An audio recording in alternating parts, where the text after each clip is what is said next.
माननीय प्रधानमंत्री जी,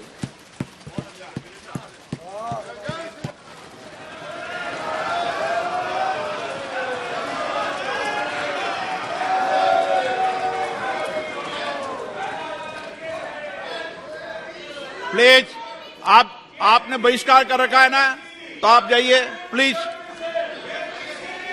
okay, please बैठ जाइए।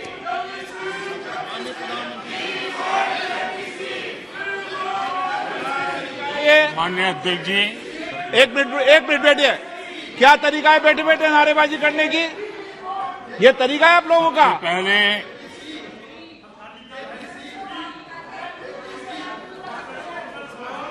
देखिए माननीय सदस्य, मैं पुनः आपको चेतावनी दे रहा हूं, नहीं तो मुझे नेम करना पड़ेगा आपको।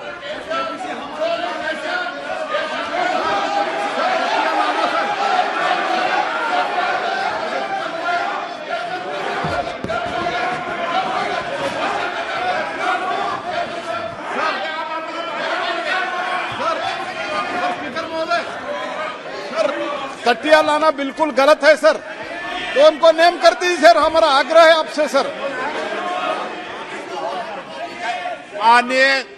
माननीय नेता, मैं आपसे आग्रह कर रहा हूं, आपके सदस्यों को समझा लिए, तख्तियां लेकर सदन में नहीं आए। आपने कहा था कि हम बहिष्कार करेंगे, तो आप अपनी बात पर कायम रहें।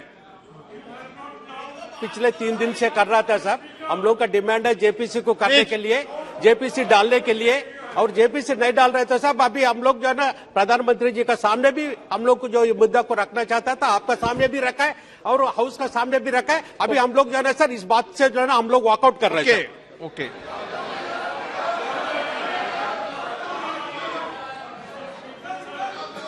बैठ जाइए आप।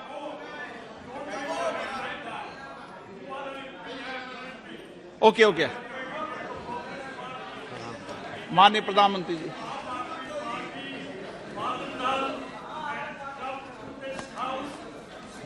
आदरणीय अध्यक्ष जी, सबसे पहले बजट पे मैं राष्ट्रपति जी के अभिभाषण पर धन्यवाद करता हूं, और ये मेरा सौभाग्य रहा है कि मुझे पहले भी कई बार राष्ट्रपति जी के अभिभाषण पर धन्यवाद करने का अवसर मिला है।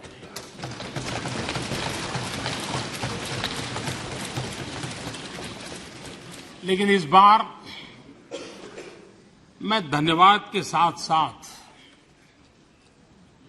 राष्ट्रपति महोदया जी का अभिनंदन भी करना चाहता हूं।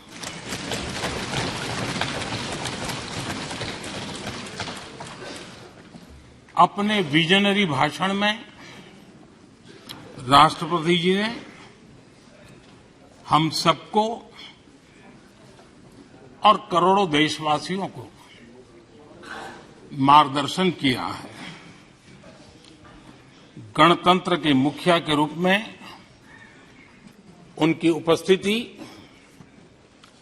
ऐतिहासिक भी है और देश की कोटि कोटि बहन बेटियों के लिए बहुत बड़ा प्रेरणा का अवसर भी।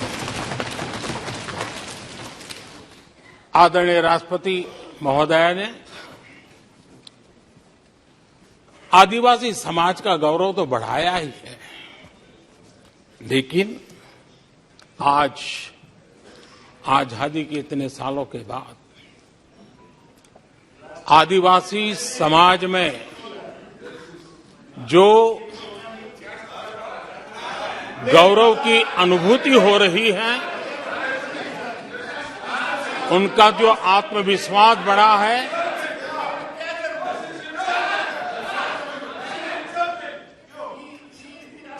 और इसके लिए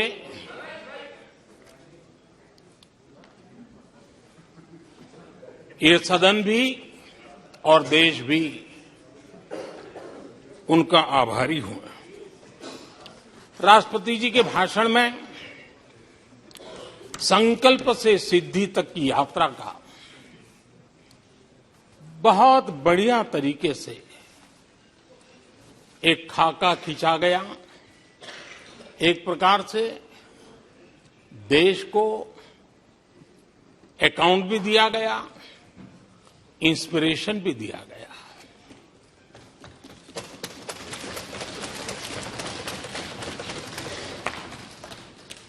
आदरणीय अध्यक्ष जी, यहां पर सभी माननीय सदस्यों ने इस चर्चा में हिस्सा लिया। हर किसी ने अपने अपने आंकड़े दिए, अपने अपने तर्क दिए और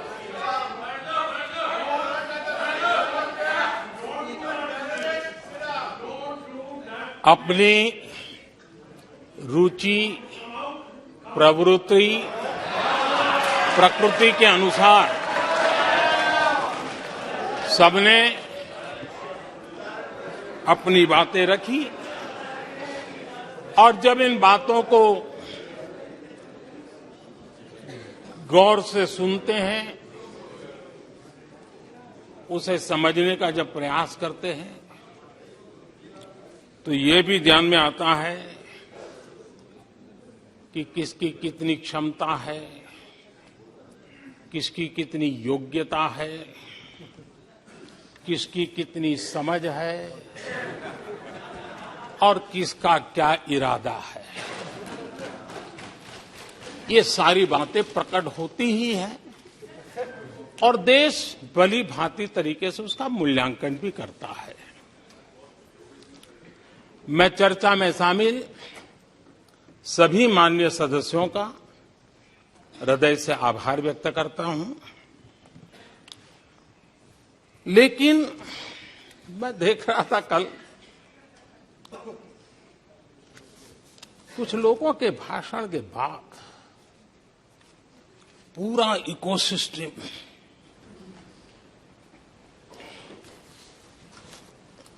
समर्थक उछल रहे थे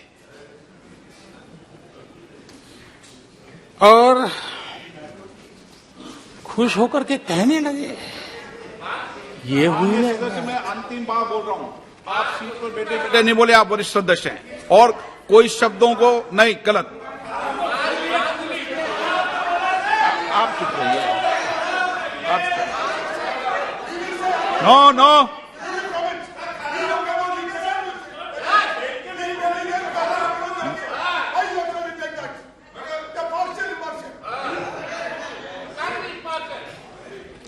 पूरा इकोसिस्टम उछल रहा था और कुछ लोग तो खुश होकर के कह रहे थे, ये हुई ना बात।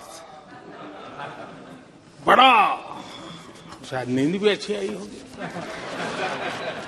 शायद आज उठ भी नहीं पाए होंगे।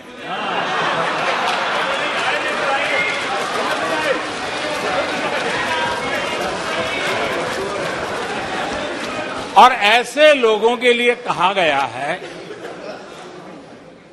बहुत अच्छे ढंग से कहा गया है,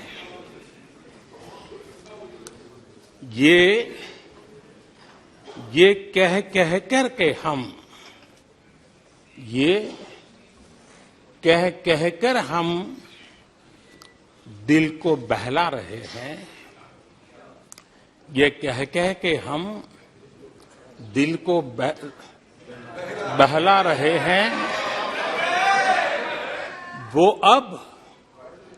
अब चल चुके हैं, वो अब चल चुके हैं, वो अब आ रहे हैं। माननीय अध्यक्ष जी, जब राष्ट्रपति जी का भाषण हो रहा था, कुछ लोग कन्नी भी काट गए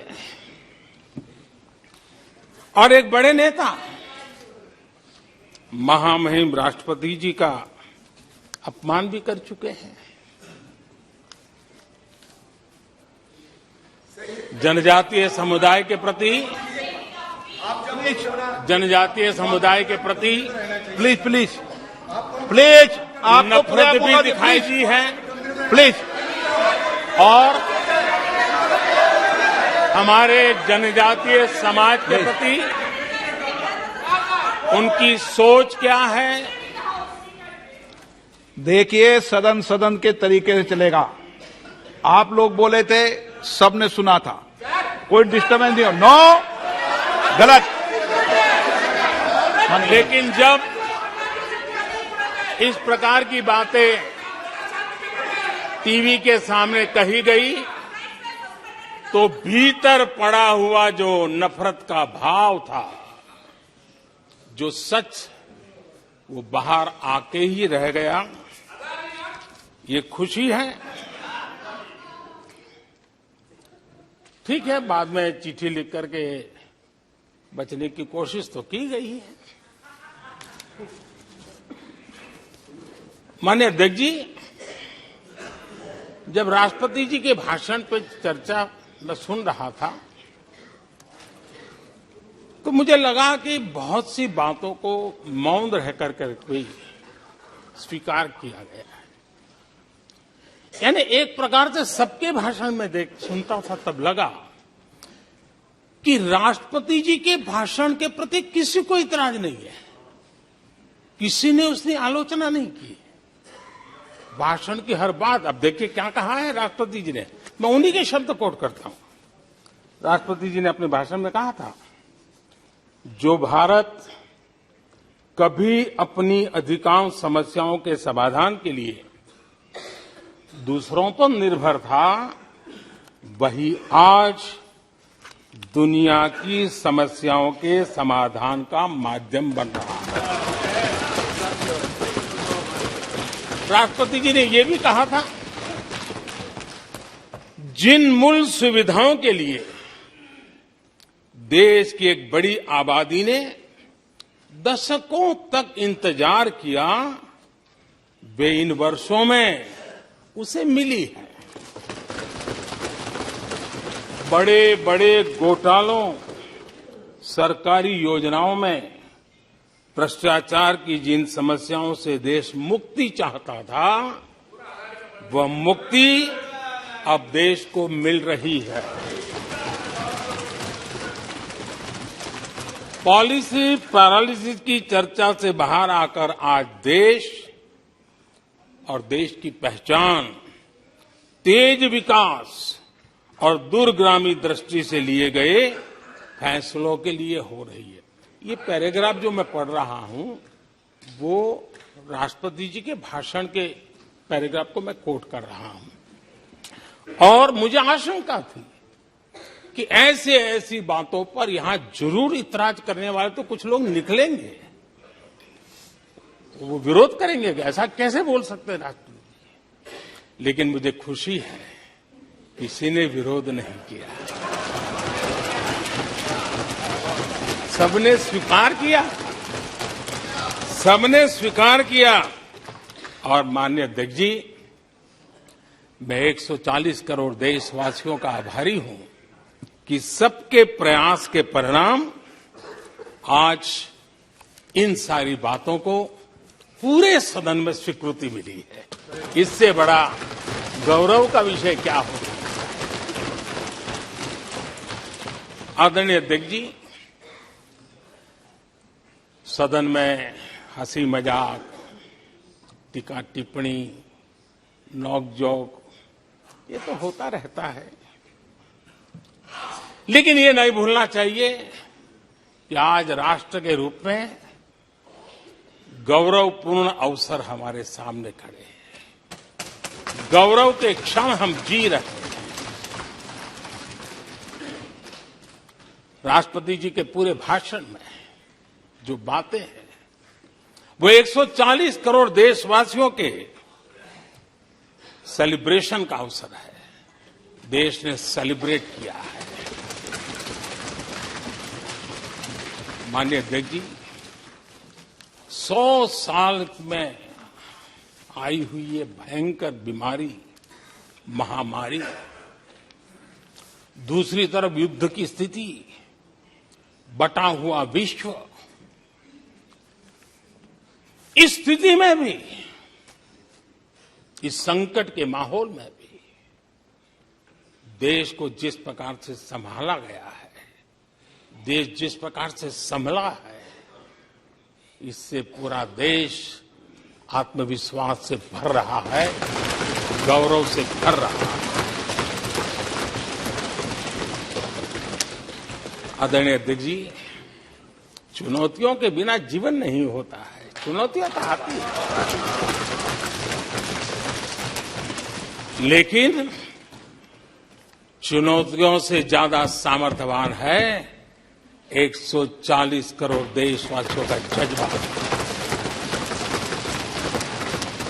140 करोड़ देशवासियों का सामर्थ्य चुनौतियों से भी ज्यादा मजबूत है, बड़ा है और सामर्थ्य से भरा हुआ है। इतनी बड़ी भयंकर महामारी, बटा हुआ विश्व, युद्ध के कारण हो रहे विनाश, अनेकों देशों में अस्थिरता का माहौल है, कई देशों में भीषण महंगाई है, बेरोजगारी, खाने पीने का संकट, और हमारे अड़ोस पड़ोस में भी जिस प्रकार से हालत बने हुई है, ऐसी स्थिति में माननीय अध्यक्ष जी, कौन हिंदुस्तानी इस बात पे गर्व नहीं करेगा कि ऐसे समय में भी देश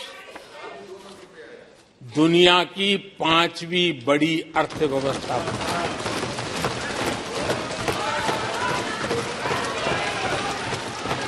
आज पूरे विश्व में भारत को लेकर के पॉजिटिविटी है, एक आशा है, भरोसा है। और माननीय अध्यक्ष जी, ये भी खुशी की बात है कि आज भारत को विश्व के समृद्ध देश ऐसे G20 समूह की अध्यक्षता का अवसर भी मिला। ये देश के लिए गर्व की बात है, ये देश के लिए गर्व की बात है, 140 करोड़ देशवासियों के लिए गौरव की बात है। लेकिन मुझे लगता है, पहले मुझे नहीं लगता था, लेकिन अभी लग रहा है शायद इससे भी कुछ लोगों को दुख हो रहा है। 140 करोड़ देशवासियों में किसी को दुख नहीं हो सकता है। वो आत्मनिरीक्षण करे, वो कौन लोग हैं जिसको इसका भी दुख हो रहा है। माननीय अध्यक्ष जी,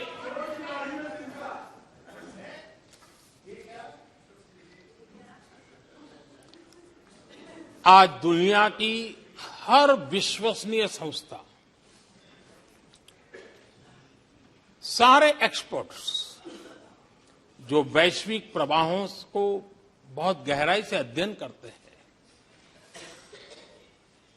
जो भविष्य का अच्छे से अनुमान भी लगा सकते हैं, उन सबको आज भारत के प्रति बहुत आशा है, विश्वास है और बहुत एक मात्रा में उमंग भी है।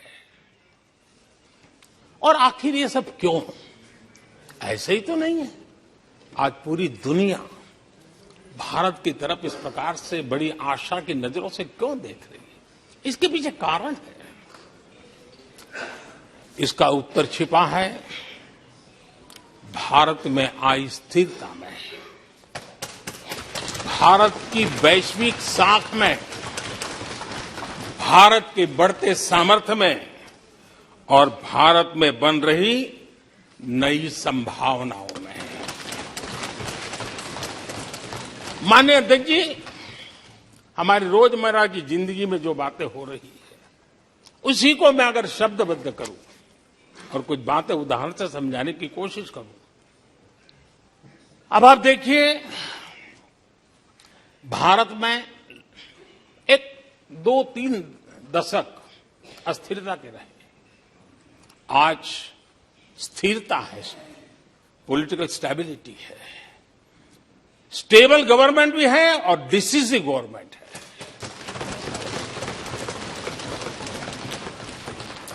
और उसका भरोसा स्वाभाविक होता है। एक निर्णायक सरकार, एक पूर्ण बहुमत से चलने वाली सरकार, वो राष्ट्र हित में फैसले लेने का सामर्थ्य रखती है। और ये वो सरकार है, रिफॉर्म आउट ऑफ कंपल्सन नहीं, रिफॉर्म आउट ऑफ कन्विक्शन हो रहे हैं। और हम इस मार्ग पर हटने वाले नहीं, हम चलते रहेंगे। देश को समय की मांग के अनुसार जो चाहिए वो देते रहेंगे। माननीय अध्यक्ष जी, एक और उदाहरण की तरफ मैं जाना चाहूंगा।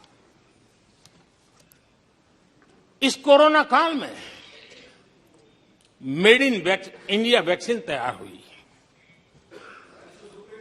भारत ने दुनिया का सबसे बड़ा वैक्सीनेशन अभियान चलाया। और इतना ही नहीं, अपने करोड़ों नागरिकों को मुफ्त वैक्सीन के टीके लगाए। इतना ही नहीं, 150 से ज्यादा देशों को इस संकट के समय हमने जहां जरूरत थी वहां दवाई पहुंचाई, जहां जरूरत थी वहां वैक्सीन। और आज विश्व के कई देश हैं जो भारत के विषय में इस बात पर बड़े गौरव से विश्व के मंच पर धन्यवाद करते हैं, भारत का गौरवगान करते हैं। उसी प्रकार से तीसरे एक पहलू की तरफ ध्यान देते हैं। इसी संकट काल में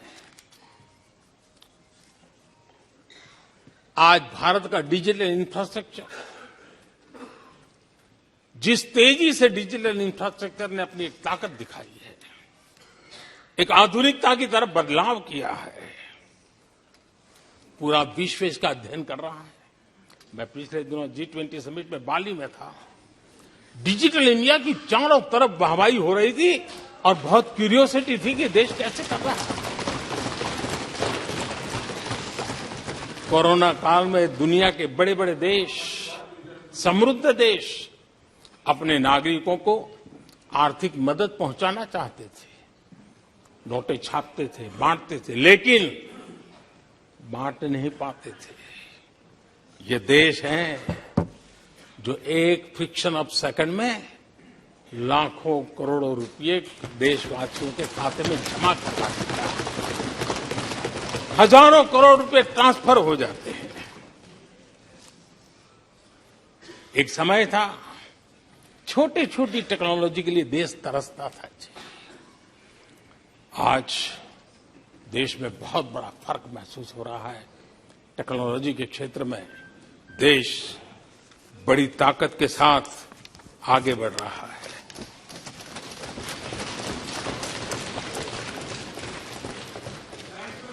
कोविन, दुनिया के लोग अपने वैक्सीनेशन का सर्टिफिकेट भी दे नहीं पाते जी। आज वैक्सीन लो, हमारे मोबाइल फोन पर हमारा सर्टिफिकेट दूसरी सेकंड पे अवेलेबल है। ये ताकत हमने दिखाई है। माननीय अध्यक्ष जी, भारत में नई संभावनाएं हैं। दुनिया को सशक्त वैल्यू और सप्लाई चेन, उसमें आज पूरी दुनिया ने, कोरोना कालखंड ने सप्लाई चेन के मुद्दे पर दुनिया को हिला के रख दिया है। आज भारत उस कमी को पूरने की ताकत के साथ आगे बढ़ रहा है। कईयों को ये बात समझना बहुत देर लग जाएगी। भारत आज इसी दिशा में एक मैन्युफैक्चरिंग हब के रूप में उभर रहा है और दुनिया भारत की समृद्धि में अपनी समृद्धि देख रही है। माननीय अध्यक्ष जी, निराशा में डूबे हुए कुछ लोग इस देश की प्रगति को स्वीकार ही नहीं कर पा रहे हैं। उन्हें भारत के लोगों की उपलब्धियां नहीं दिखती है। अरे 140 करोड़ देशवासियों के पुरुषार्थ और प्रयास का परिणाम है जिसके कारण आज दुनिया में डंका बजना शुरू हुआ है। उन्हें भारत के लोगों के पुरुषार्थ और परिश्रम से प्राप्त उपलब्धियां उनको नजर नहीं आ रही हैं। माननीय अध्यक्ष जी, पिछले 9 वर्ष में भारत में 90,000 स्टार्टअप्स और आज स्टार्टअप की दुनिया में हम दुनिया में तीसरे नंबर पर पहुंच गए।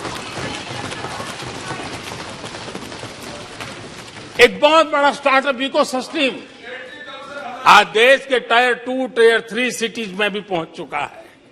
हिंदुस्तान के हर कोने में पहुंचा है। भारत के युवा सामर्थ्य की पहचान बनता जा रहा है। माननीय अध्यक्ष जी, इतने कम समय में और कोरोना के विकट कालखंड में 108 यूनिकॉर्न बने हैं और एक यूनिकॉर्न का मतलब होता है उसकी वैल्यू 6-7 हजार करोड़ से ज्यादा होती है। ये इस देश के नौजवानों ने करके दिखाया। माननीय अध्यक्ष जी, आज भारत दुनिया में मोबाइल मैन्युफैक्चरिंग में दुनिया में दूसरा बड़ा देश बन गया है। घरेलू विमान यात्री डोमेस्टिक एयर ट्रैफिक में आज विश्व में हम तीसरे नंबर पर पहुंच चुके हैं।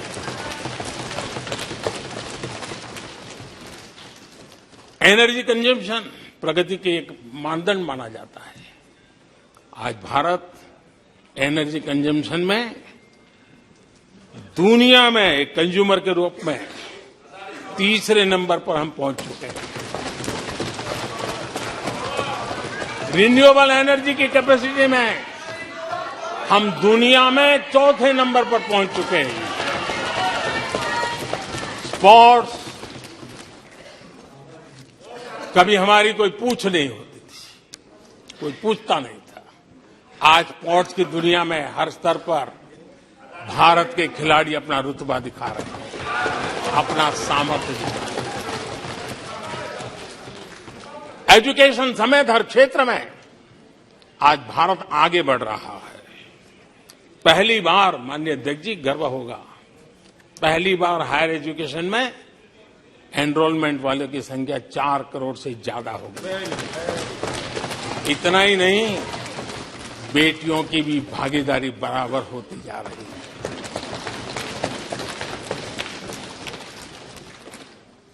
देश में इंजीनियरिंग हो, मेडिकल कॉलेज हो, प्रोफेशनल कॉलेजेस हो, उसकी संख्या बहुत तेजी से बढ़ रही है।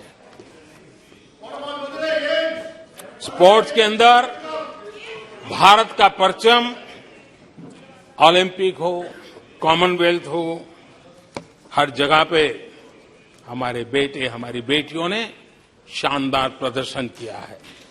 माननीय अध्यक्ष जी, किसी भी भारतीय को ऐसी अनेक बातें मैं गिना सकता हूं। राष्ट्रपति जी ने अपने भाषण में कई बातें कही हैं। देश में हर स्तर पर, हर क्षेत्र में, हर सोच में आशा ही आशा नजर आ रही है।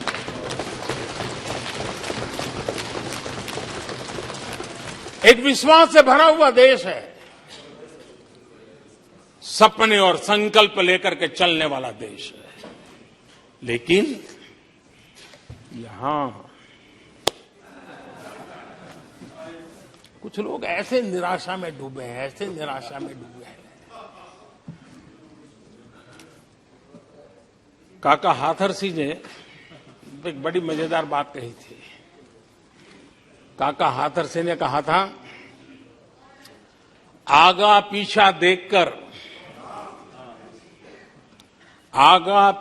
देखकर क्यों होते गमगीन, जैसी जिसकी भावना वैसा दिखे सीन।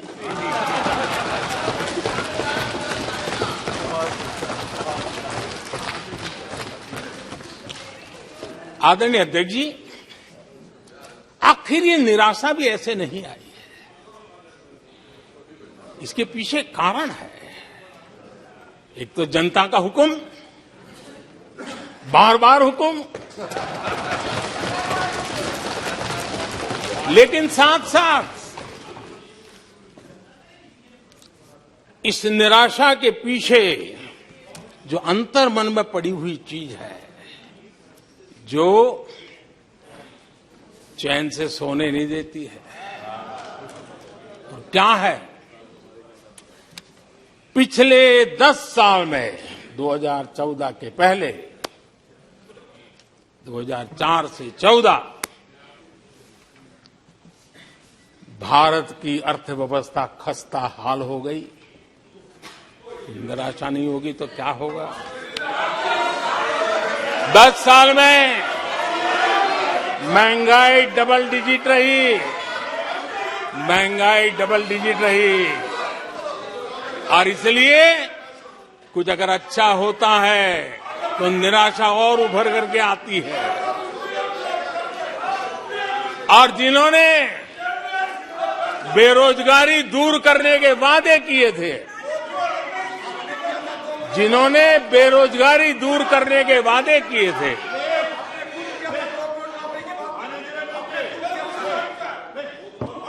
माननीय अध्यक्ष जी, एक बार जंगल में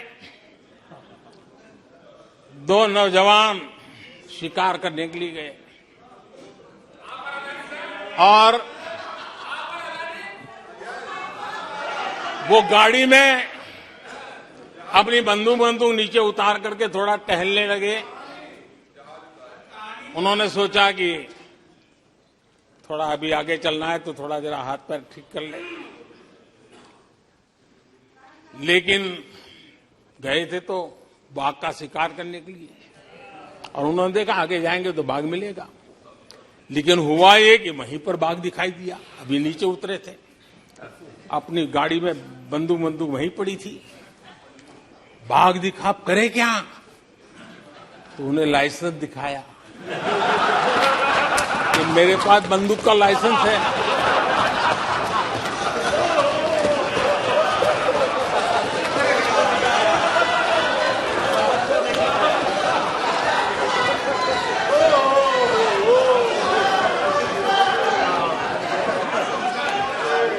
इन्होंने भी बेरोजगारी दूर करने के नाम पर एक कानून दिखाया, वो कानून बना दिया है।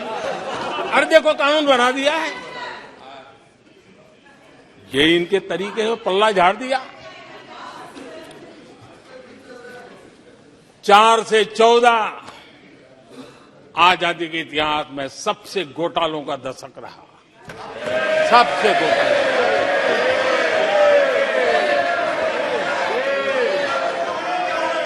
वही 10 साल, यूपीए के वो 10 साल, कश्मीर से कन्याकुमारी,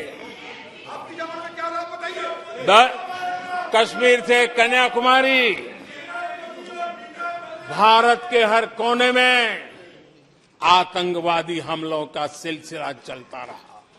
10 साल हर नागरिक असुरक्षित था। चारों तरफ यही सूचना रहती थी कि कोई अनजानी चीज को हाथ मत लगाना, अनजानी चीज से दूर रहना, वही खबरें रहती थी। 10 साल में जम्मू कश्मीर से लेकर नॉर्थ ईस्ट तक हिंसा ही हिंसा, देश उसका शिकार हो गया था। उस 10 साल में भारत की आवाज ग्लोबल प्लेटफॉर्म पर इतनी कमजोर थी कि दुनिया सुनने तक तैयार नहीं। आदरणीय अध्यक्ष जी, इनकी निराशा का कारण ये भी है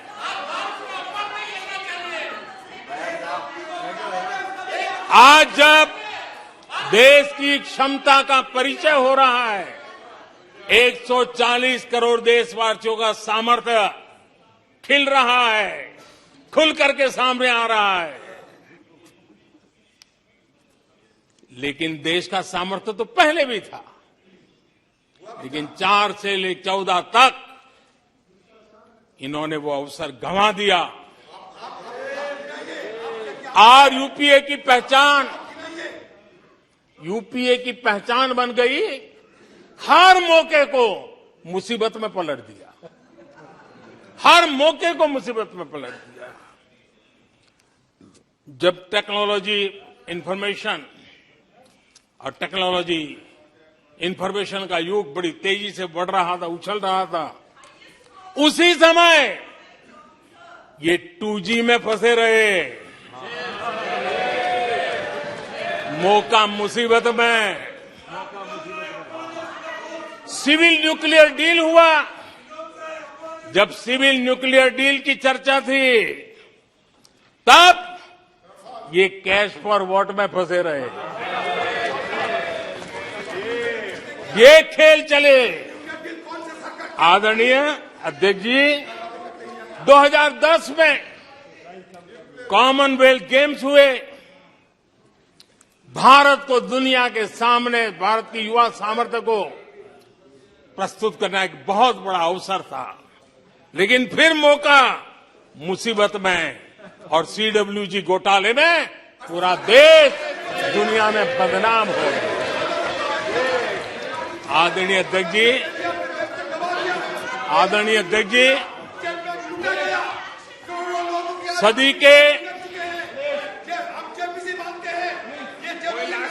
सदी के दूसरे दशक में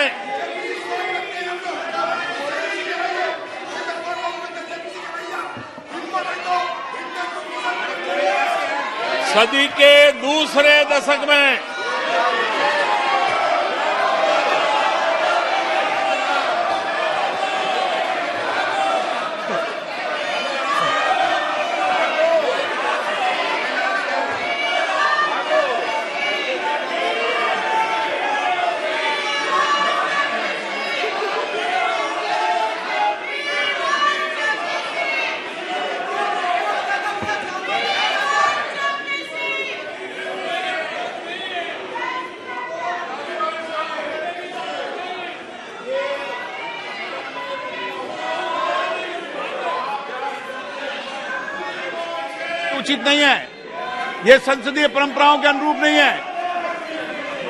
आप बिना तथ्यों के बोलते हैं और फिर सुनते नहीं हैं।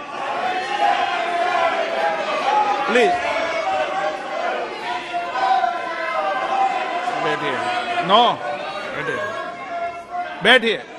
No no no no no. आदरणीय अध्यक्ष जी, ऊर्जा का किसी भी देश के विकास में अपना एक महात्म्य होता है, और जब दुनिया में भारत की ऊर्जा शक्ति के उभार की दिशा में चर्चा की जरूरत थी, इस सदी के दूसरे दशक में हिंदुस्तान की चर्चा ब्लैकआउट के नाते हुई। पूरे विश्व में ब्लैकआउट के वो दिन चर्चा के केंद्र में आ गए। कोयला घोटाला चर्चा में आ गया। आदरणीय अध्यक्ष जी, देश पर इतने आतंकी हमले हुए, 2008 के हमलों को कोई भूल नहीं सकता है, लेकिन आतंकवाद पर सीना तान कर आंख में आंख मिला करके हमले करने का सामर्थ्य नहीं था, उसे चुनौती को चुनौती देने की ताकत नहीं थी, और उसके कारण आतंकवादियों के हौसले बुलंद होते गए और पूरा देश 10 साल तक खून बहता रहा मेरे देश के निर्दोष लोगों का। वो दिन गए थे।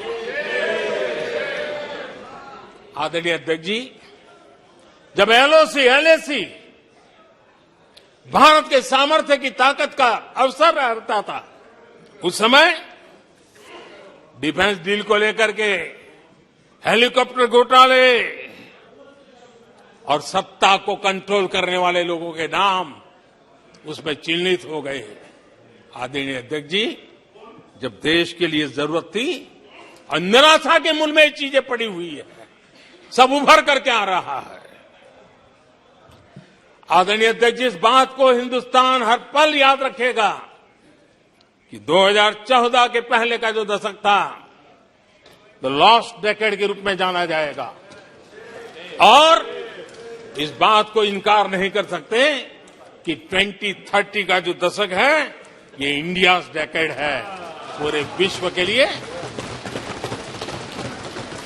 आदरणीय अध्यक्ष जी, थैंक यू शशि जी।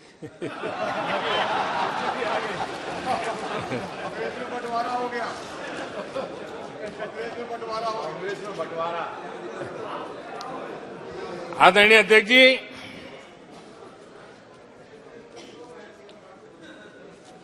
लोकतंत्र में आलोचना का बहुत महत्व मैं मानता हूं, और मैं हमेशा मानता हूं कि भारत जो कि मदर ऑफ डेमोक्रेसी है,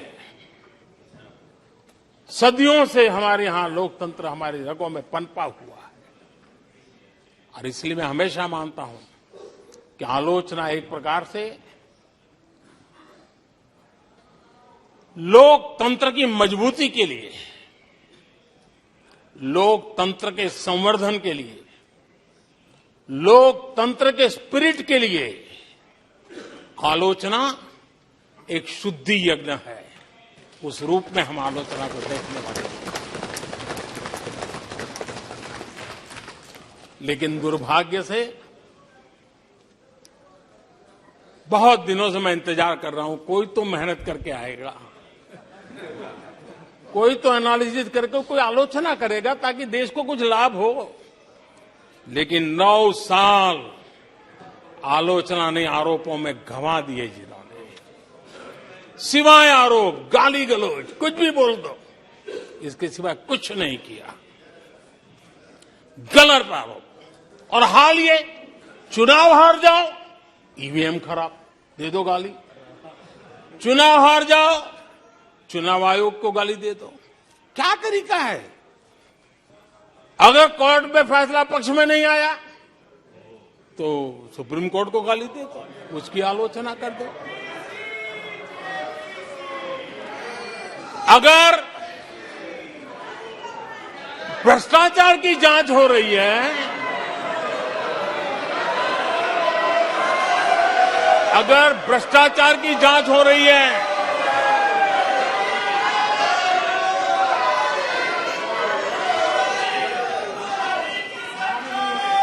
माननीय अध्यक्ष जी, अगर भ्रष्टाचार की जांच हो रही है तो जांच एजेंसियों को गाली दो। अगर सेना पराक्रम करे, सेना अपना शौर्य दिखाए और वो नैरेटिव देश के जन जन के अंदर एक नया विश्वास पैदा करे, तो सेना की आलोचना करो, सेना को गाली दो, सेना पर आरोप करो। कभी आर्थिक देश की प्रगति की खबरें आए, आर्थिक प्रगति की चर्चा हो, विश्व के सारे संस्थान भारत के आर्थिक गौरवगान करे, तो यहां से निकलो, आरबीआई को गाली दो, भारत के आर्थिक संस्थानों को गाली दो। आदरणीय अध्यक्ष जी, हमने 9 साल देखा है माननीय कंस्ट्रक्टिव क्रिटिसिज्म की जगह। माननीय आप सदन के नेता हैं, आप माननीय सदस्यों को समझा दें। लोकतंत्र के लिए जिसकी ये आवश्यकता है, संसदीय परंपरा के अनुरूप नहीं है कि बैठे बैठे बोलें। नो, गलत, नो, नो, आपने भी बोला है, गलत तरीका है ये। नो, बैठ जाइए, गलत तरीका है। ना, जब सदन के नेता बोल रहे हैं तो आपको मर्यादा से सुनना चाहिए। प्लीज बैठिए। माननीय प्रधानमंत्री जी। माननीय अध्यक्ष जी, पिछले 9 साल हमने देखा है कुछ लोगों की बैंक्रप्सी को देखा है कि कंस्ट्रक्टिव क्रिटिसिज्म की जगह कंपल्सिव क्रिटिक्स ने ले ली है, और ये कंपल्सिव क्रिटिक्स इसी में डूबे हुए हैं, खोए हुए हैं। माननीय अध्यक्ष जी, सदन में भ्रष्टाचार की जांच करने वाली एजेंसियों के बारे में बहुत कुछ कहा गया, और मैंने देखा कि बहुत सारे विपक्ष के लोग इस विषय में सूर मिला रहे थे। मिले मेरा तेरा सूर।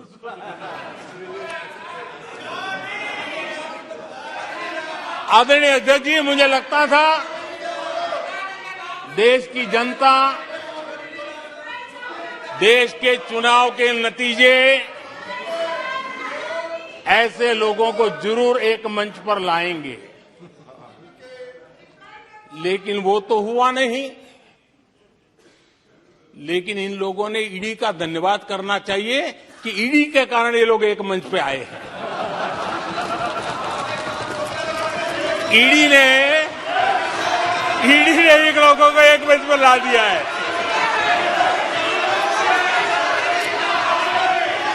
और इसलिए जो काम देश के मतदाता नहीं कर पाए,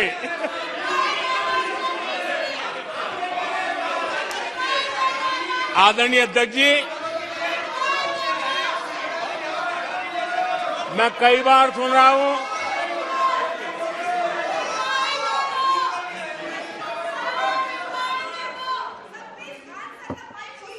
माननीय अध्यक्ष जी, मैं कई बार सुन रहा हूं यहां कुछ लोगों को हार्वर्ड स्टडी का बड़ा क्रेज है। हार्वर्ड स्टडी है, बड़ा क्रेज है। कोरोना काल में ऐसा ही कहा गया था, और कांग्रेस ने कहा था कि भारत की बर्बादी पर हार्वर्ड में केस स्टडी होगी, ऐसा कहा था।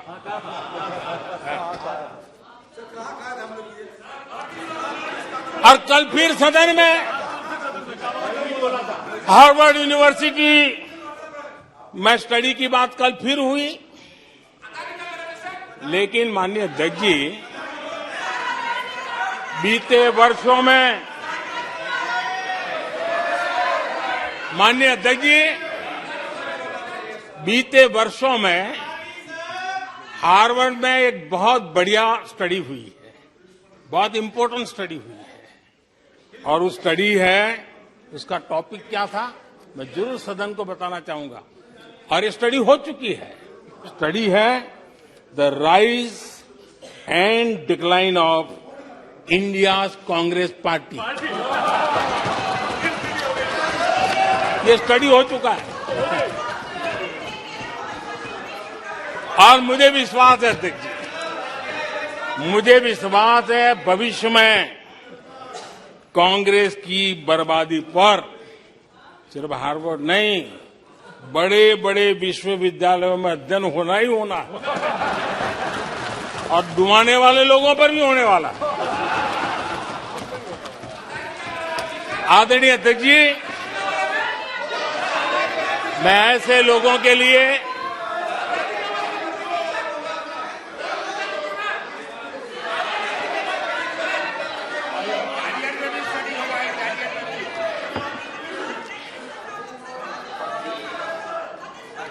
आदरणीय अध्यक्ष जी, इस प्रकार के लोगों के लिए दुष्यंत कुमार ने बहुत बढ़िया बात कही है और दुष्यंत कुमार ने जो कहा है बहुत फिट बैठता है। उन्होंने कहा है तुम्हारे पांव के नीचे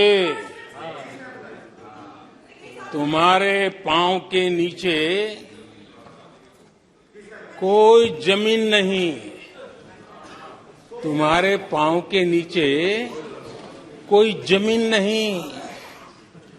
कमाल ये है कि फिर भी तुम्हें यकीन नहीं।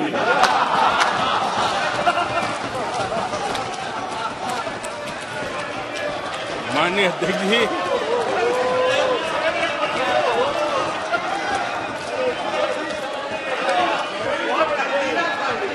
आदरणीय अध्यक्ष जी, सुनो फिर। आदरणीय अध्यक्ष जी, ये लोग बिना सर पैर की बातें करने के आदी होने के कारण उनको ये भी याद नहीं रहता है कि वो खुद का कितना कॉन्ट्राडिक्शन कहते हैं। कभी एक बात, कभी दूसरी बात, कभी एक तरफ, कभी दूसरी तरफ।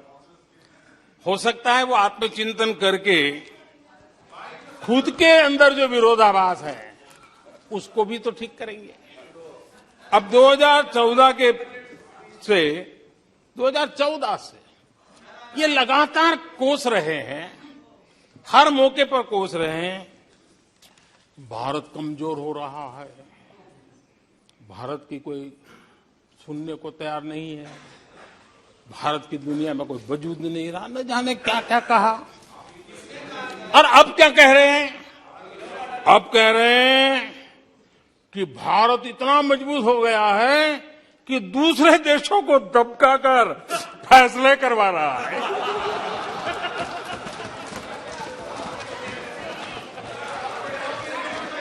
अरे पहले ये तो तय करो भाई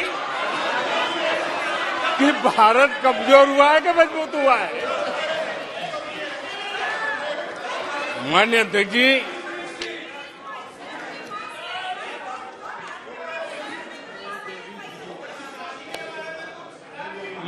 जी, कोई भी जीवंत संगठन होता है, अगर एक जीवंत व्यवस्था होती है, जो जमीन से जुड़ी हुई व्यवस्था होती है, वे जनता जनार्दन में क्या चलता है लोगों के अंदर उसका चिंतन करता है, उससे कुछ सीखने की कोशिश करता है और अपनी राह भी समय रहते हुए बदलता रहता है। लेकिन जो अहंकार में डूबे होते हैं, जो बस सब कुछ हम ही को ज्ञान है, सब हमारा ये सही है, ऐसी जो सोच में जीते हैं, उनको लगता है कि मोदी को गाली देकर के ही हमारा रास्ता निकलेगा।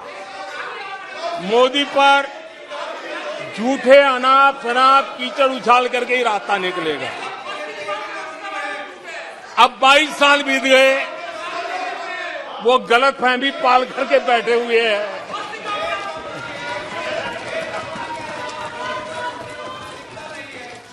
आदरणीय अध्यक्ष जी, मोदी पे भरोसा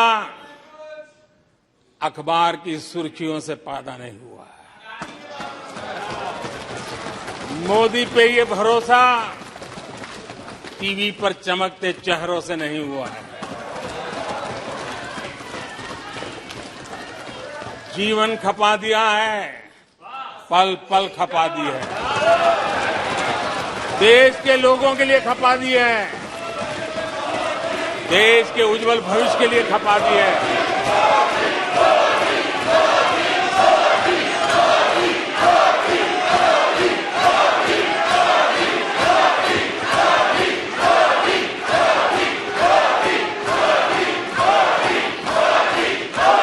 आदरणीय अध्यक्ष जी,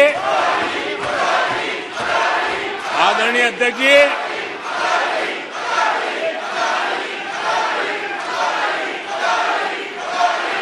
आदरणीय अध्यक्ष जी,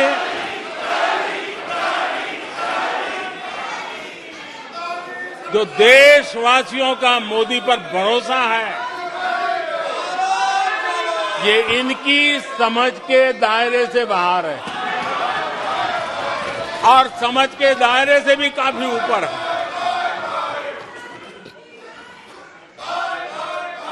क्या ये झूठे आरोप लगाने वालों पर मुफ्त राशन प्राप्त करने वाले मेरे देश के 80 करोड़ देशवासी क्या कभी उन पर भरोसा करेंगे क्या?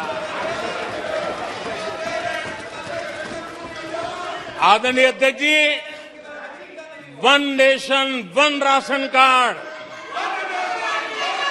देश भर में कहीं पर भी गरीब से गरीब को भी जब राशन मिल जाता है, वो आपकी झूठी बातों पर, आपके गलत गलीच आरोपों पर कैसे भरोसा करेगा? आदरणीय अध्यक्ष जी, जिस किसान के खाते में साल में 3 बार पीएम किसान सम्मान निधि के 11 करोड़ किसानों के खाते में पैसा जमा होते हैं, वो आपकी गालियां, आपके झूठे आरोपों पर विश्वास कैसा करेगा?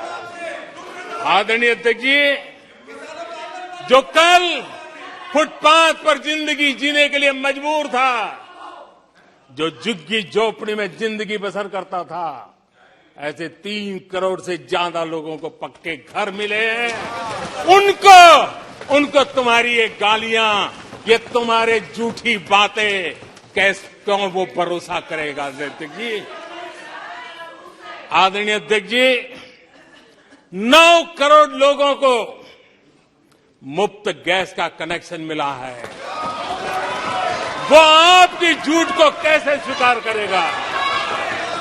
11 करोड़ बहनों को इज्जत घर मिला है, शौचालय मिला है, वो आपके झूठ को कैसे स्वीकार करेगा? आदरणीय अध्यक्ष जी, आजादी के 75 साल बीत गए, 8 करोड़ परिवारों को आज नल से जल मिला है, वो माताएं तुम्हारे झूठ को कैसे स्वीकार करेगी? तुम्हारी गलतियों को, गालियों को कैसे स्वीकार करेगी? आयुष्मान भारत योजना से 2 करोड़ परिवारों को मदद पहुंची है, जिंदगी बच गई है उनकी। मुसीबत के समय मोदी काम आया है, तुम्हारी गालियां को वो कैसे स्वीकार करेगा? कैसे स्वीकार करेगा? आदरणीय अध्यक्ष जी, आपकी गालियां, आपके आरोपों को इन कोटि आदरणीय अध्यक्ष जी, आपकी गालियों को, आपके आरोपों को इन कोटि भारतीयों से होकर के गुजरना पड़ेगा, जिनको दशकों तक मुसीबतें में जिंदगी जीने के लिए तुमने मजबूर किया। आदरणीय अध्यक्ष जी, कुछ लोग अपने लिए, अपने परिवार के लिए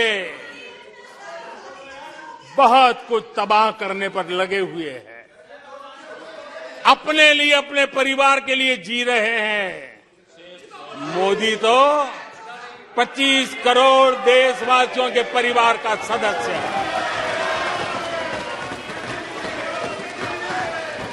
आदरणीय अध्यक्ष जी, 140 करोड़ देशवासियों के आशीर्वाद, ये मेरा सबसे बड़ा सुरक्षा कवच है। और गालियों के शस्त्र से, झूठ के शस्त्रास्त्रों से इस सुरक्षा कवच को कभी तुम भेद नहीं सकते हो। वो विश्वास का सुरक्षा कवच है। और इन शस्त्रों से तुम कभी भेद नहीं सकते हो।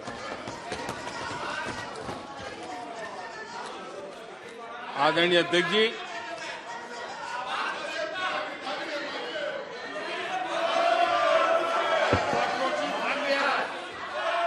आने सदस्य प्लीज। नहीं नहीं, ये तरीका आदरणीय उचित नहीं है अध्यक्ष जी। आपका, कोई तरीका उचित नहीं है। नो, इस तरीके से सदन नहीं चलेगा, मैं आपको बता देता हूं। नो, तरीका गलत है। बैठिए बैठिए। क्या सदन है, संसद है? बैठकर टिप्पणी करते हैं। सदन के नेता बोलते हैं जब कुछ शांत रखा करो, मर्यादा रखा करो चीजों की।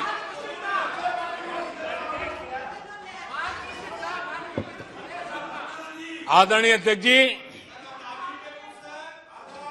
हमारी सरकार कुछ बातों के लिए प्रतिबद्ध है। समाज के वंचित वर्ग को वरीयता, उस संकल्प को लेकर के हम जी रहे हैं, उस संकल्प को लेकर के चल रहे हैं। दशकों तक दलित, पिछड़े, आदिवासी जिस हालत में उनको छोड़ दिया गया था, वो सुधार नहीं आया जो संविधान निर्माताओं ने सोचा था, जो संविधान निर्माताओं ने निर्दिष्ट किया था। 2014 के बाद गरीब कल्याण योजनाओं का सर्वाधिक लाभ मेरे इन्हीं परिवारों को मिला है। दलित, पिछड़ों, आदिवासी की बस्तियों में पहली बार, मानिए थे कि पहली बार बिजली पहुंची है। मीलों तक पानी के लिए जाना पड़ता था, पहली बार नल से जल पहुंच रहा है, इन परिवारों में पहुंच रहा है। माननीय अध्यक्ष जी, अनेक परिवार, कोटि कोटि परिवार पहली बार पक्के घर में आज जा पाए हैं, वहां रह पाए हैं। आदरणीय अध्यक्ष जी, जो बस्तियां आपने छोड़ दी थी, आपके लिए चुनाव के समय ही जिसकी याद आती थी, आज सड़क हो, बिजली हो, पानी हो, इतना ही नहीं 4G कनेक्टिविटी भी वहां पहुंच रही है। आदरणीय अध्यक्ष जी, पूरा देश गौरव कर रहा है। आज एक आदिवासी राष्ट्रपति के रूप में जब देखते हैं, पूरा देश गौरवगान कर रहा है। आज देश में आदि जाति समूह के नर नारी, जिन्होंने मातृभूमि के लिए जीवन तर्पण कर दिए, आजादी के जंग का नेतृत्व किया, उनका पुण्य स्मरण आज हो रहा है और हमारे आदिवासियों का गौरव दिवस मनाया जा रहा है। और हमें गर्व है कि ऐसी महान हमारे आदिवासी परंपरा के प्रतिनिधि के रूप में एक महिला देश का नेतृत्व कर रही है, राष्ट्रपति के रूप में काम कर रही है। हमने उनका हक दिया है। आदरणीय जी,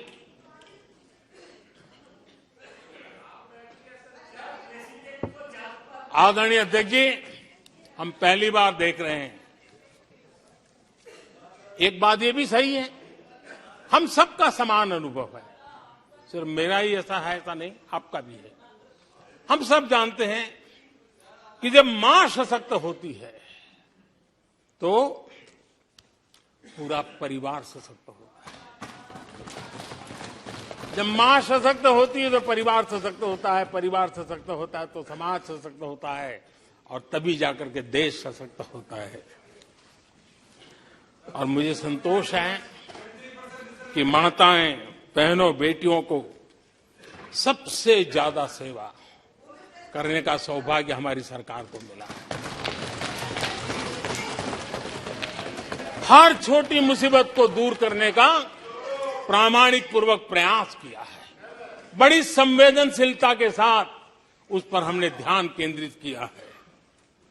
आदरणीय अध्यक्ष जी, कभी कभी मजाक उड़ाया जा रहा है, ऐसा कैसा प्रधानमंत्री है, लाल किले पर से टॉयलेट की बातें करता है, बड़ी मजाक उड़ाई गई। आदरणीय अध्यक्ष जी, ये टॉयलेट, ये इज्जतगार, इन मेरी माताओं बहनों की क्षमता, उनकी सुविधा, उनका सुरक्षा का सम्मान करने वाली बात। इतना ही नहीं मानिए अध्यक्ष जी, जब मैं सैनिटरी पैड की बात करता हूं तो लोगों को लगता है अरे प्रधानमंत्री ऐसे विजय में क्यों जाते हैं। माननीय अध्यक्ष जी, सैनिटरी पैड्स के अभाव में गरीब बहन बेटियों के अपमान सहती थी, बीमारियों का शिकार हो जाती थी। माताओं बहनों को धुएं में दिन के कई घंटे बिताने पड़ते थे, उनका जीवन धुएं फंसा रहता था, उसे मुक्ति दिलाने का काम उन गरीब माताओं बहनों को करने का सौभाग्य हमें मिला है। जिंदगी खप जाती थी, आधा समय पानी के लिए, आधा समय केरोसिन की लाइन के अंदर खपे रहते थे। आज उसे मुक्ति देने का संतोष, उन माताओं बहनों को मुक्ति देने का संतोष।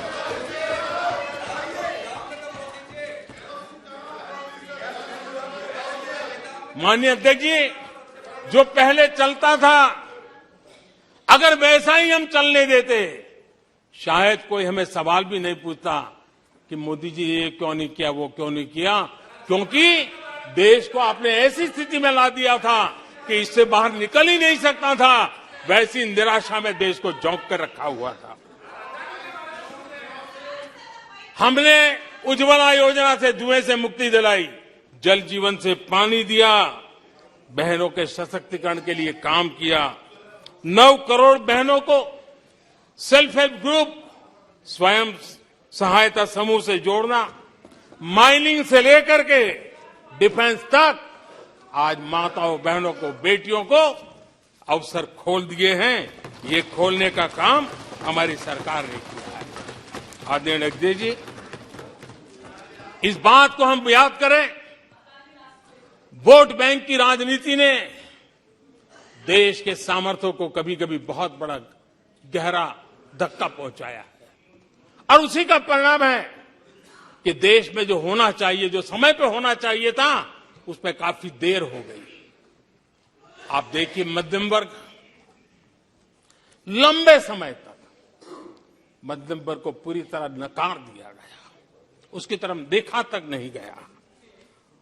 एक प्रकार से वो मान के चला कि हमारा कोई नहीं, अपने ही बलबूते पर जो हो सकता है करते चलो।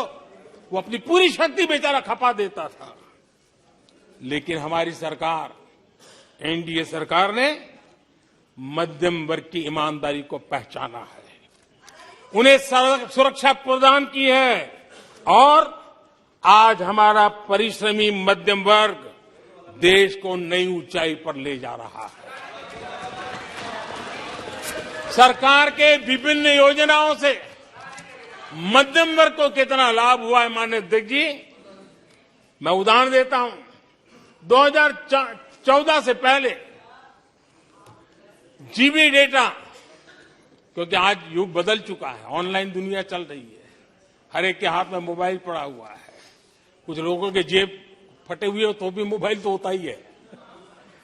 आदरणीय अध्यक्ष जी, 2014 के पहले जीबी डेटा की कीमत 250 रुपया थी, आज सिर्फ 10 रुपया, आज सिर्फ 10 रुपया।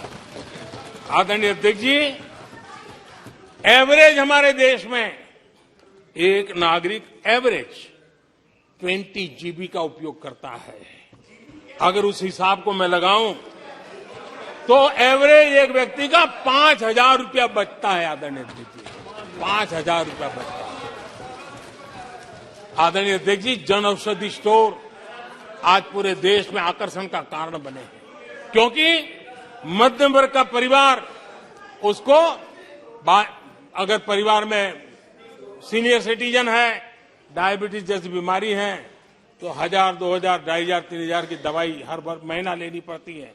जन औषधि केंद्र में जो दवाई बाजार में 100 रुपए में मिलती है, जन औषधि में 10 रुपए 20 रुपए में मिलती है, आज 20,000 करोड़ रुपया मध्यम वर्ग का जन औषधि के कारण बचा है। माननीय अध्यक्ष जी,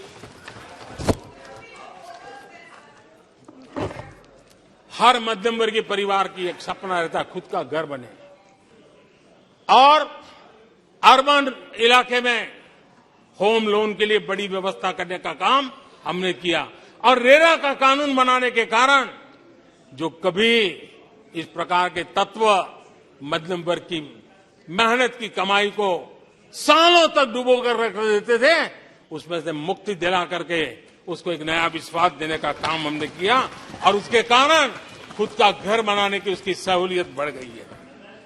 आदरणीय अध्यक्ष जी, हर मध्यम वर्गीय परिवार को अपने बच्चों के भविष्य के लिए, उसके उच्च शिक्षा के लिए उसके मन में रहता है, मंसूबा रहता है। वो चाहता है आज जितनी मात्रा में मेडिकल कॉलेजेस हो, इंजीनियरिंग कॉलेज हो, प्रोफेशनल कॉलेजों की संख्या बढ़ाई गई है, सीटें बढ़ाई गई हैं, उसने मध्यम वर्ग के एस्पिरेशन को बहुत उत्तम तरीके से एड्रेस किया है। उसको विश्वास होने लगा है कि उनके बच्चों का उज्जवल भविष्य निर्धारित है। आदरणीय अध्यक्ष जी, देश को आगे बढ़ाना है तो भारत को आधुनिकता की तरफ गए बिना कोई चारा नहीं, और समय की मांग है कि अब समय नहीं गवा सकते, और इसलिए हमने इंफ्रास्ट्रक्चर की तरफ बहुत बड़ा ध्यान दिया है। और ये भी माने स्वीकार होगा, भारत की एक जमाने में पहचान थी गुलामी के कालखंड के पहले। गुलामी के कालखंड के पहले ये देश आर्किटेक्चर के लिए, इंफ्रास्ट्रक्चर के लिए दुनिया में उसकी एक ताकत थी, पहचान थी। गुलामी के कालखंड में सारा नष्ट हो गया। देश आजाद होने के बाद वो दिन दोबारा में आएगा ऐसी आशा थी, लेकिन वो भी समय बीत गया। जो होना चाहिए था, जिस गति से होना चाहिए, जिस स्केल से होना चाहिए था, वो हम नहीं कर पाए। आज उसमें बहुत बड़ा बदलाव इस दशक में देखा जा रहा है। सड़क हो, समुद्री मार्ग हो, व्यापार हो, वाटरवेज हो, हर क्षेत्र में आज इंफ्रास्ट्रक्चर का कायाकल्प देख रहा है। हाईवे पर रिकॉर्ड निवेश हो रहा है। माननीय अध्यक्ष जी, दुनिया भर में आज चौड़ी सड़कों की बात होती थी, भारत में चौड़ी सड़कें, हाईवे, एक्सप्रेसवे आज देश की नई पीढ़ी देख रही है। भारत में वैश्विक स्तर के अच्छे हाईवे, एक्सप्रेस दिखे, इस दिशा में हमारा काम है। पहले रेलवे इंफ्रास्ट्रक्चर अंग्रेजों ने जो देकर के गए, उसी पर भी हम बैठे रहे, उसी को हमने अच्छा मान लिया, गाड़ी चलती थी। आदरणीय अध्यक्ष जी, वो समय था, आदरणीय अध्यक्ष जी, जो समय था, जिस प्रकार से अंग्रेजों छोड़ करके गए थे, उसी भाव में जीते रहे। और रेलवे की पहचान क्या बन गई थी?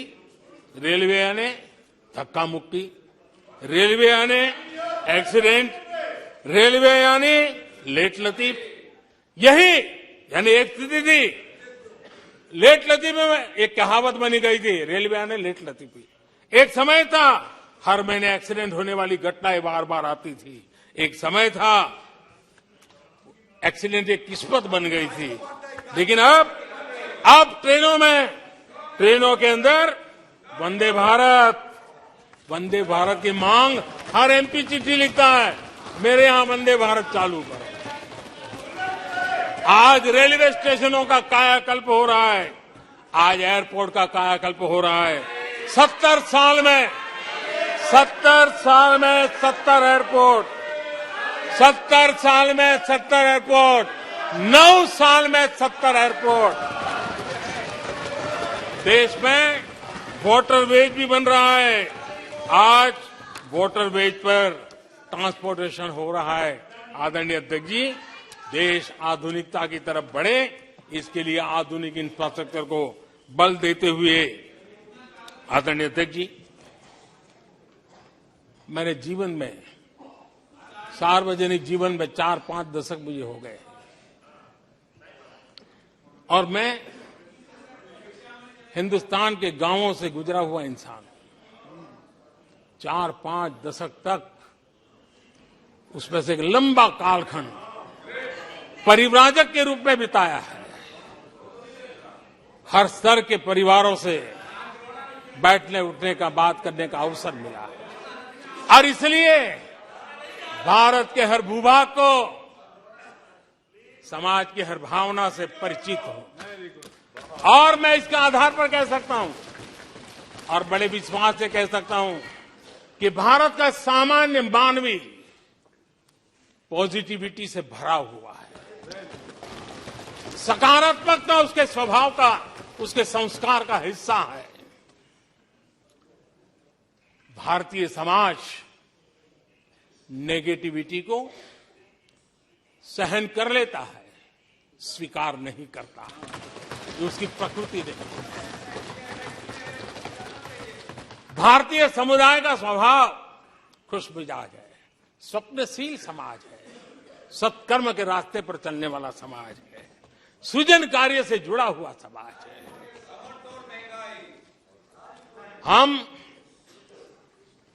मैं आज कहना चाहूंगा, जो लोग सपने लेकर के बैठे हैं कि कभी यहां बैठते थे, फिर कभी मौका मिलेगा, ऐसे लोग जरा 50 बार सोचें,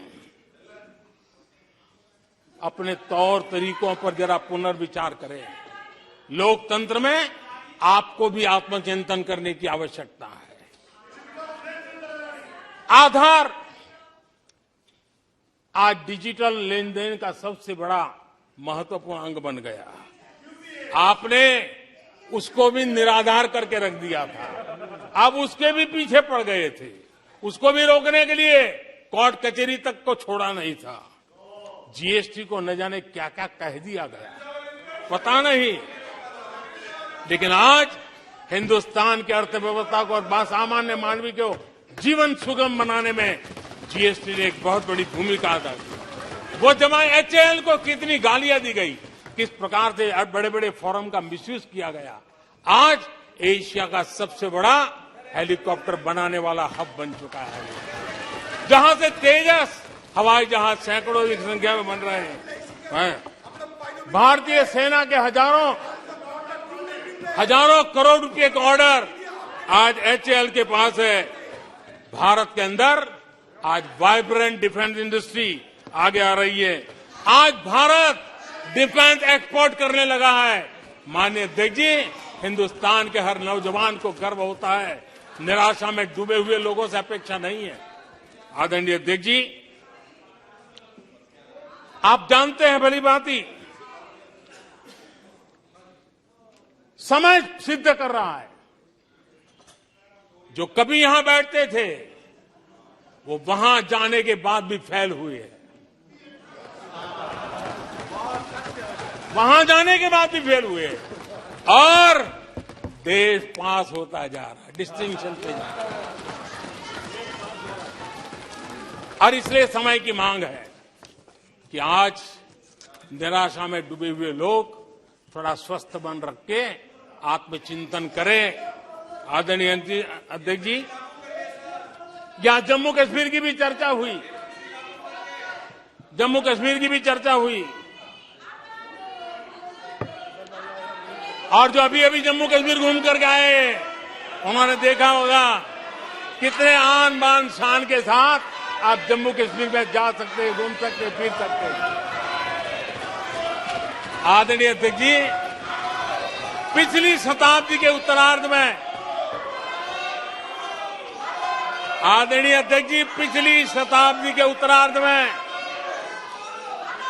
मैं भी जम्मू कश्मीर में यात्रा लेके गया था और लाल चौक में तिरंगा फहराने का संकल्प लेकर के चला था। और तब आतंकवादियों ने पोस्टर लगाए थे, आतंकवादियों ने पोस्टर लगाए थे उस समय, और कहा था कि देखते हैं किसने अपनी मां का दूध पिया है जो लाल चौक में आके तिरंगा फहराता है। पोस्टर लगे थे। और उस दिन वो 24 जनवरी थी, मैंने जम्मू के अंदर बड़ी सभा में कहा था, अध्यक्ष जी, मैं पिछली शताब्दी की बात कर रहा हूं, और तब मैंने कहा था आतंकवादी कान खोल करके सुन ले। उस दिन मैंने कहा था आतंकवादी कान खोल करके सुन ले। 26 जनवरी को ठीक 11 बजे मैं लाल चौक पहुंचूंगा, बिना सिक्योरिटी आऊंगा, बुलेट प्रूफ जैकेट के बिना आऊंगा, और फैसला लाल चौक में होगा किसने अपनी मां का दूध पिया।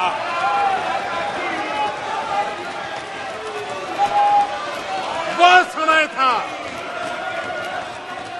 माननीय अध्यक्ष जी। और जब श्रीनगर के लाल चौक में तिरंगा फहराया, उसके बाद मैंने मीडिया के लोग पूछने लगे, मैंने कहा था कि आमतौर पर तो 15 अगस्त और 26 जनवरी को जब भारत का तिरंगा लहराता है तो भारत के आयुध, भारत के बारूद सलामी देते हैं, आवाज करके देते हैं।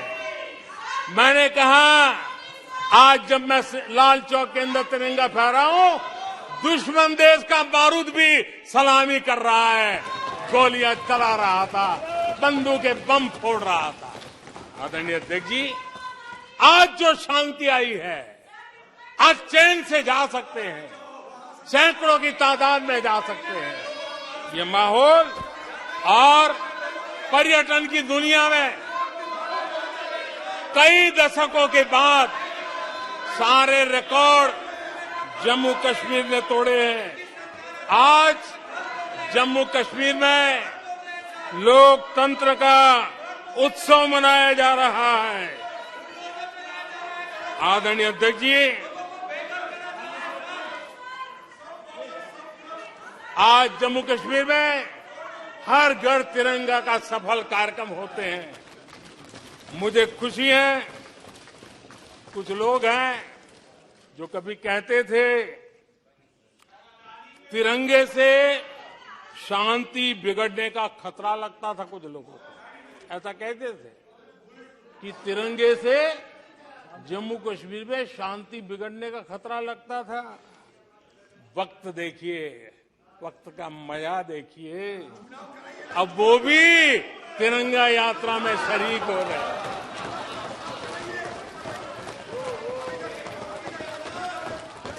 और आदरणीय अध्यक्ष जी, अखबारों में एक खबर आई थी जिसकी तरफ ध्यान नहीं गया होगा। आदरणीय अध्यक्ष जी, उसी समय अखबारों में एक खबर आई थी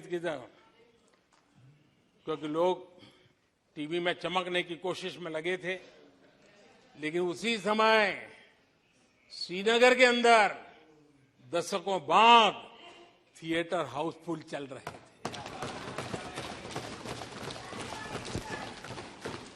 और अलगाववादी दूर दूर तक नजर नहीं आते थे। अब ये भी देश ने देखा है। आदरणीय अध्यक्ष जी, अभी हमारे साथी आकर ही हमारे माननीय सदस्य नॉर्थ ईस्ट के लिए कह रहे थे।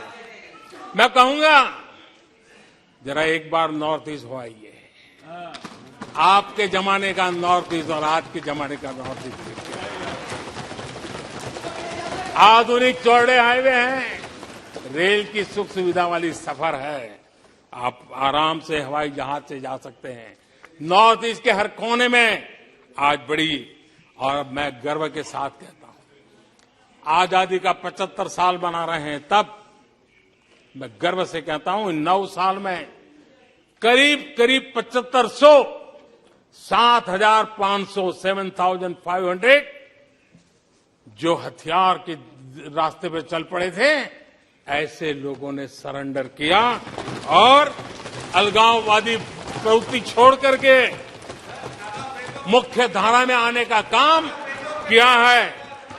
आदरणीय अध्यक्ष जी, आज त्रिपुरा में लाखों परिवारों को पक्का घर मिला है, उसकी खुशी में मुझे शरीक होने का अवसर मिला। जब मैंने मैंने त्रिपुरा में हीरा योजना की बात कही थी, तब मैंने कहा था हाईवे, हाईवे, रेलवे और एयरवे, ये हीरा का आज सफलतापूर्वक त्रिपुरा की धरती पर मजबूती नजर आ रही है। त्रिपुरा तेज गति से आज भारत की विकास यात्रा का भागीदार बना है। आदरणीय अध्यक्ष जी, मैं जानता हूं सच सुनने के लिए भी बहुत सामर्थ्य लगता है। आदरणीय अध्यक्ष जी, झूठे गंदे आरोपों को सुनने के लिए भी बहुत बड़ा धैर्य लगता है और मैं इन सबका अभिनंदन करता हूं जिन्होंने धैर्य के साथ गंदी से गंदी बातें सुनने का ताकत दिखाई है। ये अभिनंदन के अधिकारी हैं, लेकिन जो सच सुनने का सामर्थ्य नहीं रखते हैं वो कितनी निराशा की गर्त में डूब चुके होंगे, इसका देश आज सबूत देख रहा है। माननीय अध्यक्ष जी,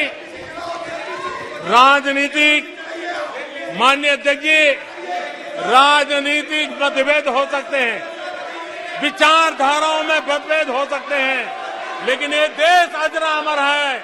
आओ हम चल पड़े 2047 आजादी के 100 साल मनाएंगे, एक विकसित भारत बना के रहेंगे, एक सपना लेकर के चले, एक संकल्प लेकर के चले, पूरे सामर्थ्य के साथ चले। और जो लोग बार बार गांधी के नाम पर रोटी खिलाते हैं, उनको मैं कहना चाहता हूं, एक बार गांधी को पढ़ ले, एक बार महात्मा गांधी को पढ़े। महात्मा गांधी ने कहा था, अगर आप अपने कर्तव्यों को पालन करोगे तो दूसरे के अधिकारों की रक्षा उसमें निहित है। आज कर्तव्य और अधिकार के बीच में भी लड़ाई देख रहे हैं। ऐसी नासमझी शायद देश ने पहली बार देखी होगी। और इसलिए माननीय अध्यक्ष जी, मैं फिर एक बार आदरणीय राष्ट्रपति जी को अभिनंदन करता हूं, राष्ट्रपति जी का धन्यवाद करता हूं और देश आज यहां से एक नए उमंग, नए विश्वास, नए संकल्प के साथ चल पड़ा है। बहुत बहुत धन्यवाद। धन्यवाद। प्रस्ताव पर सदस्यों के अनेक संशोधन प्रस्तुत प्रस्ताव किए गए। सभा की सहमति हो